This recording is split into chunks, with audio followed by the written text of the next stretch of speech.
ভাবুন তো, মাত্র 18 বছর বয়সে এমন একজন ফুটবলার যাকে থামাতে ম্যাচের আগে আলাদা পরিকল্পনা করে বিশ্বের সেরা ডিফেন্ডাররা, যার একটি ড্রিবল মুহূর্তেই বদলে দিতে পারে পুরো ম্যাচের ফলাফল। সে কি মেসি রোনালদোর পর ফুটবলের নতুন রাজা হতে যাচ্ছে? অবাক করা বিষয় হল, এই ছেলের জন্ম কোনো ধনী পরিবারে নয়। ছিল না বিলাসবহুল জীবন, ছিল না ব্যক্তিগত কোচ।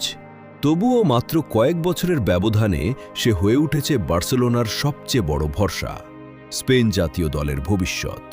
আজকের ভিডিওতে জানবেন লামিন ইয়ামালের সম্পূর্ণ জীবন গল্প, শৈশব, সংগ্রাম, লা মাসিয়ার পথ, ইতিহাস গড়া অভিষেক, আর মাত্র 18 বছর বয়সে কিভাবে তিনি কোটি মানুষের স্বপ্ন হয়ে উঠেছেন। 13 জুলাই 2007 স্পেনের কাতালোনিয়ায় জন্ম নেয় লামিন ইয়ামাল নাসরাউই এবানা। বাবা মুনির নাসরাউই মরক্কো থেকে আসা অভিবাসী, মা শেইলা এবানা ইকুয়েটোরিয়াল গিনির বংশোদ্ভূত। পরিবারটি ছিল সাধারণ শ্রমজীবী, অর্থের প্রাচুর্য ছিল না। ছোটবেলাতেই বাবা মায়ের বিচ্ছেদও দেখতে হয় তাকে। কিন্তু এখান থেকেই শুরু হয় এমন এক গল্প যা কয়েক বছর পর বদলে দেবে ফুটবল বিশ্ব। শৈশব থেকেই ফুটবল ছিল তার সবচেয়ে বড় ভালোবাসা। স্কুল শেষ হলেই পাড়ার মাঠে ছুটে যেত, ঘন্টার পর ঘন্টা ড্রিবলিং আর বল কন্ট্রোল অনুশীলন করত। বয়সে বড় ছেলেদের বিপক্ষেও খেলতে ভয় পেত না। খুব দ্রুতই স্থানীয় কোচদের নজরে আসে তার প্রতিভা। এক জুব টুর্নামেন্টে বার্সেলোনার স্কাউটাররা তাকে প্রথম দেখেন। মাত্র কয়েক মিনিটেই তারা বুঝে যান, এই ছেলে অন্যদের চেয়ে কয়েক সেকেন্ড আগেই খেলার পরের দৃশ্য কল্পনা করতে পারে। খুব অল্প সময়ের মধ্যেই ডাক আসে লা মাসিয়া থেকে, যে একাডেমি থেকে উঠে এসেছেন মেসি, জাভি, ইনিয়েস্তার মতো কিংবদন্তিরা। লা মাসিয়ায় টিকে থাকাই ছিল সবচেয়ে কঠিন পরীক্ষা, কিন্তু লামিন প্রতিদিন নিজেকে উন্নত করেছেন। কোচদের মুগ্ধ করেছিল একটি বিষয়, তিনি শুধু ড্রিবল করতে জানতেন না, জানতেন কখন ড্রিবল করতে হবে। তখনই লা মাসিয়ায় কথা ছড়ায়, এই ছেলে একদিন প্রথম দলে খেলবেই। আপনার ব্যবসা কি এখনও শুধু ফেসবুক পেজের উপর নির্ভর করছে? আজকের দিনে মানুষ সেই ব্যবসাকেই বেশি বিশ্বাস করে যার একটি প্রফেশনাল ওয়েবসাইট রয়েছে। তাই ওয়ার্শিপ বিডি নিয়ে এসেছে বিশেষ offer, domain, hosting, mobile friendly design, WhatsApp integration এবং আরও অনেক কিছু সহ আপনার ব্যবসাকে একটি বিশ্বস্ত ব্র্যান্ডে রূপান্তর করুন। আর এখনই হোয়াটসঅ্যাপে যোগাযোগ করুন অথবা ডিসক্রিপশনের লিঙ্কে ক্লিক করুন। 29 এপ্রিল 2023 লা লিগায় রিয়াল বেতিসের বিপক্ষে ম্যাচে বদলি হিসেবে মাঠে নামেন লামিন। মাত্র 15 বছর 9 মাস বয়সে হয়ে যান বার্সেলোনার ইতিহাসের অন্যতম সর্বকনিষ্ঠ অভিষিক্ত খেলোয়াড়।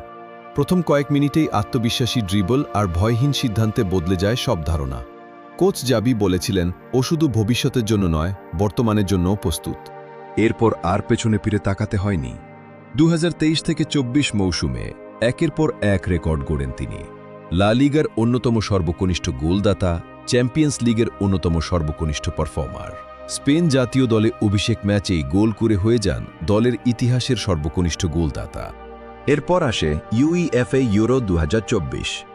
সেমিফাইনালে ফ্রান্সের বিপক্ষে পিছিয়ে থাকা অবস্থায় বক্সের বাইরে থেকে দুর্দান্ত এক শটে গোল করেন লামিন, হয়ে যান ইউরো ইতিহাসের সর্বকনিষ্ঠ গোলদাতা।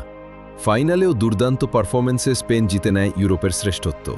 মাত্র 17 বছর বয়সেই ইউরোপ জয় করে ফেলেন তিনি। এরপর বিশ্ব ফুটবলের দৃষ্টিভঙ্গি বদলে যায়। সবাই তাকে ভবিষ্যতের নয়, বর্তমানের সুপারস্টার হিসেবে দেখতে শুরু করে। কিন্তু যা মানুষকে সবচেয়ে বেশি মুগ্ধ করেছে তা শুধু তার ফুটবল নয়, তার মানসিকতা। খ্যাতি, স্পন্সরশিপ, কোটি ভক্ত সব এসেছে, তবুও তিনি কখনো নিজেকে নতুন মেসি বলতে দেননি।